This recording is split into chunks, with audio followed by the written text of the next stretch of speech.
आप सभी को राधे राधे। आज हम लोग वनस्पति विज्ञान में पर्यावरण विविध को कंप्लीट करेंगे। इससे रेलवे में जितना भी सवाल पूछा गया है उन सभी को देखेंगे। अगर आप टॉपिक वाइज PYQ करना चाहते हैं तो प्ले लिस्ट से जाकर देख सकते हैं। वहाँ हम लोग ये बायोलॉजी और फिजिक्स का PYQ कर चुके हैं। तो आज का पहला सवाल कहता है कि निम्नलिखित में से किस विकल्प का अर्थ प्राकृतिक या कृत्रिम रूप से जंगलों का पुनर्स्थापना है। आंसर हो जाएगा ऑप्शन सी हो जाएगा रिफॉरेस्टेशन। अगला सवाल है 2 नंबर। कहता है कि क्या कहता है कि कब ये कडार्व शब्द का संदर्भ है। कडार्व का फुल फॉर्म ये इसका संदर्भ क्या है। एक मृत मानव शरीर जिसे विज्ञान में प्रयोग करते हैं एक मृत मानव शरीर जिसे विज्ञान में प्रयोग करते हैं। अगला सवाल है 3 नंबर। कहता है मसाई मारा नेशनल रिजर्व कहाँ है। तो मसाई मारा नेशनल रिजर्व है केनिया में। आंसर हो जाएगा ऑप्शन बी। अगला सवाल है 4 नंबर। कहता है कि कौन सा लुप्त प्राय जानवर विश्व का उत्तम एवं सबसे महंगा ऊन देता है। आंसर हो जाएगा ऑप्शन ए तिब्बती चीरू यानी तिब्बती एंटीलोप। अगला सवाल है 5 नंबर। कहता है मरीन यानी समुद्री मरीन गोंडवाना जीवाश्म पार्क अवस्थित है। आंसर हो जाएगा ऑप्शन ए छत्तीसगढ़ में। अगला सवाल है 6 नंबर। कहता है कि शहरीकरण और भारत में अस्थायी विकास के कई पर्यावरण संबंधी समस्याएं उत्पन्न हुई है, परंतु निम्नलिखित में से कौन सा विकल्प उसमें शामिल नहीं है। आंसर हो जाएगा ऑप्शन डी अनियमित मानसून। अगला सवाल है 7 नंबर। कहता है ऑक्सीजन के अभाव में उच्च तापमानों पर जैविक वस्तुओं के ऊष्मीय रासायनिक अपघटन को डैश कहते हैं। आंसर हो जाएगा ऑप्शन ए पायरोलिसिस। अगला सवाल है 8 नंबर। कहता है पीने योग्य जल का विसंक्रमण किसे हटाने के लिए किया जाता है। आंसर हो जाएगा ऑप्शन बी जीवाणु को हटाने के लिए। अगला सवाल है 9 नंबर। कहता है वायुमंडल में कार्बन डाइऑक्साइड के संचरणीय को कम करने का एक उपाय वन रोपण है, क्योंकि आंसर हो जाएगा ऑप्शन ए पेड़ से कार्बन सिंक बनाना। अगला सवाल है 10 नंबर। कहता है भारत का वन्य जीव संस्थान कहाँ पर स्थित है। आंसर हो जाएगा ऑप्शन सी देहरादून। अगला सवाल है 11 नंबर। कहता है पृथ्वी की सतह का 70% से अधिक भाग पानी के साथ घिरा है। पृथ्वी पर पानी का कुल कितने प्रतिशत भाग ताज़ा पानी है और प्रत्यक्ष मानव उपयोग के लिए सुलभ है। आंसर हो जाएगा ऑप्शन सी 1% से कम। अगला सवाल है 12 नंबर। कहता है आद्र अपशिष्ट को खाद में बदलने की प्रक्रिया को क्या कहते हैं। आंसर हो जाएगा ऑप्शन डी कंपोस्टिंग। अगला सवाल है 13 नंबर। कहता है कि कथन ए और 2 का ये नीचे दिए गए कथन ए और कारण आर दिया गया है। कथन है कि कार्बन डाइऑक्साइड में वृद्धि से ध्रुवीय बर्फ पिघल जाएगा। कारण है कि वैश्विक तापमान में वृद्धि होगी। तो कार्बन डाइऑक्साइड से ध्रुवीय बर्फ पिघलेगा क्योंकि इससे तापमान बढ़ जाएगा। तो दोनों सही भी है और व्याख्या भी कर रहा है। तो आंसर हो जाएगा ऑप्शन सी ए और आर दोनों सही है और आर ए का उचित व्याख्या कर रहा है। अगला सवाल है 14 नंबर। कहता राष्ट्रीय वायु गुणवत्ता सूचकांक को डैश प्रदूषकों की सघनता के आधार पर निर्धारित किया गया है। आंसर हो जाएगा ऑप्शन डी 8 गुणात्मक सूचकांक है। अगला सवाल है 15 नंबर। कहता है AQI से क्या अभिप्राय है। आंसर हो जाएगा option B air quality index. अगला सवाल है 16 नंबर। कहता है कि कीटनाशकों में से किसका हानिकारक प्रभाव केरल में स्वास्थ्य मुद्दों का प्रचार करते समय मीडिया की नज़र में आए। आंसर हो जाएगा ऑप्शन ए एंडोसल्फान। अगला सवाल है 17 नंबर। कहता है कौन सा दुनिया का सबसे बड़ा समुद्री संरक्षित क्षेत्र था जिसे अक्टूबर 2016 में बनाया गया था। आंसर हो जाएगा ऑप्शन सी अंटार्कटिका। अगला सवाल है 18 नंबर का था, अमेरिका ग्रीन बिल्डिंग काउंसिल द्वारा विकसित लोकप्रिय वातावरण सुरक्षित इमारत प्रमाणीकरण कार्यक्रम को क्या कहा? आंसर हो जाएगा ऑप्शन बी, ऊर्जा और पर्यावरण डिजाइन में नेतृत्व। क्या भारत में बाघों की आबादी के लिए खतरा नहीं है? निम्नलिखित में से क्या बाघों की आबादी के लिए खतरा नहीं है? तो आंसर हो जाएगा इसका वन्यजीव गलियारों का संयोजन। वन्यजीव गलियारों के संयोजन से बाघों का खतरा नहीं होगा। आंसर हो जाएगा ऑप्शन बी। अगला सवाल है 20 नंबर, लेकिन ये करंट अफेयर का क्वेश्चन है, इसलिए हम लोग इसको स्किप करते हैं। अगला सवाल है 21 नंबर का था, INFCCC का पूरा नाम क्या है? आंसर हो जाएगा ऑप्शन ए, यूनाइटेड नेशन फ्रेमवर्क कन्वेंशन और क्लाइमेट चेंज। अगला सवाल है 22 नंबर का था है, UNFCCC का मुख्यालय कहाँ स्थित है? आंसर हो जाएगा ऑप्शन बी, बॉन में। बॉन जर्मनी में। बॉन कहाँ है? जर्मनी में है। अगला सवाल है 23 नंबर, यह करेंट अफेयर का क्वेश्चन है। अगला सवाल है 24 नंबर का था, झारखंड से उस संरक्षणवादी और सक्रिय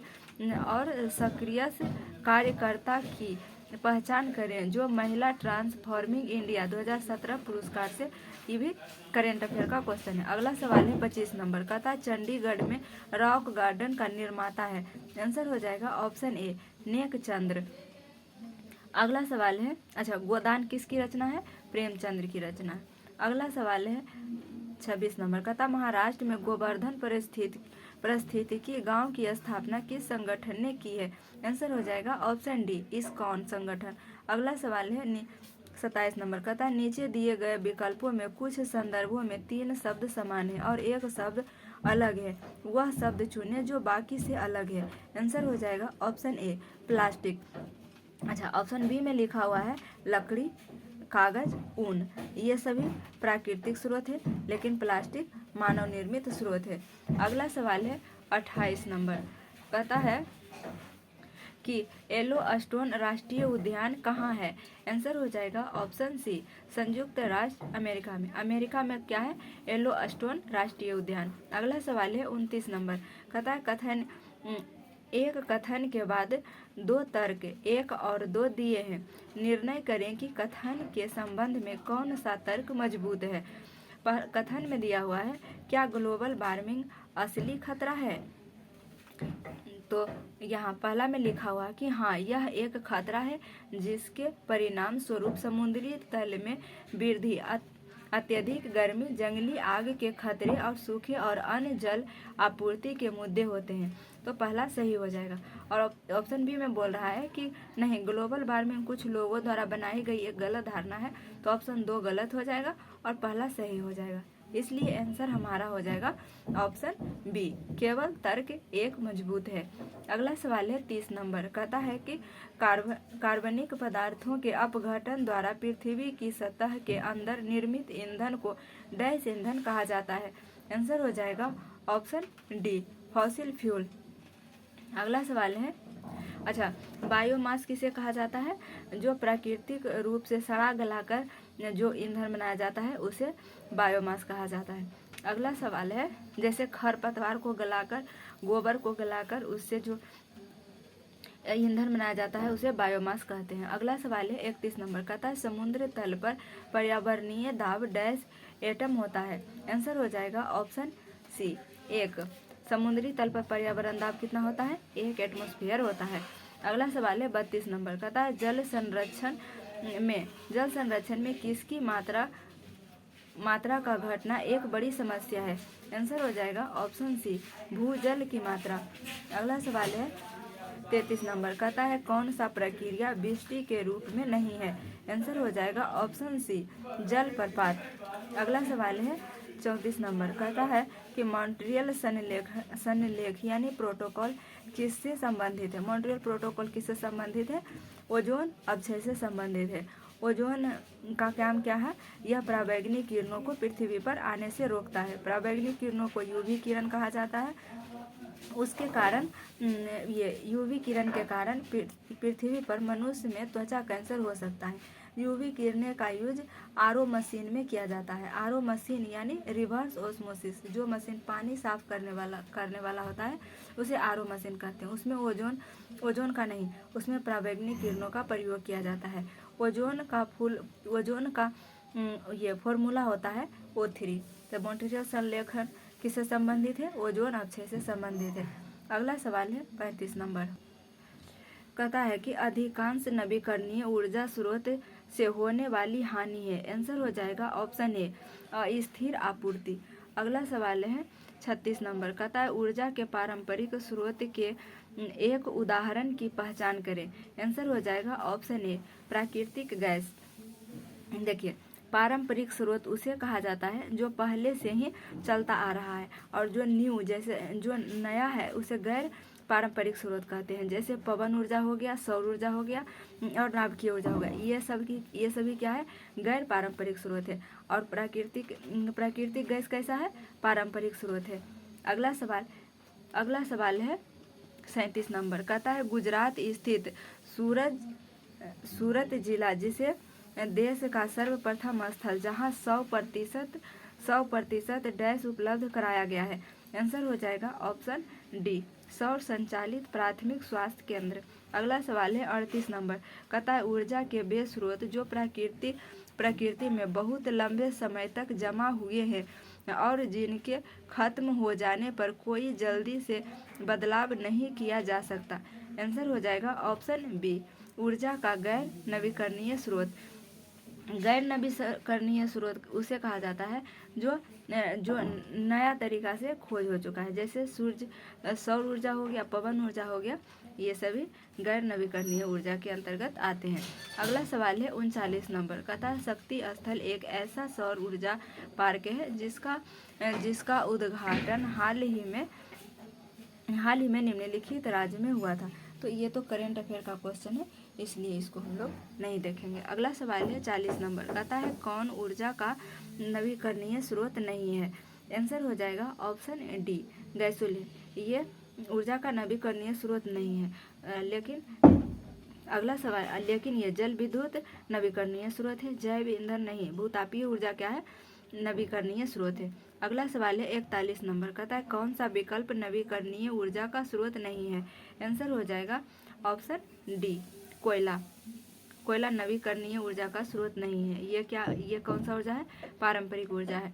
अगला सवाल है 42 नंबर, कहता है कि ऊर्जा के पारंपरिक स्रोत का दूसरा नाम क्या है।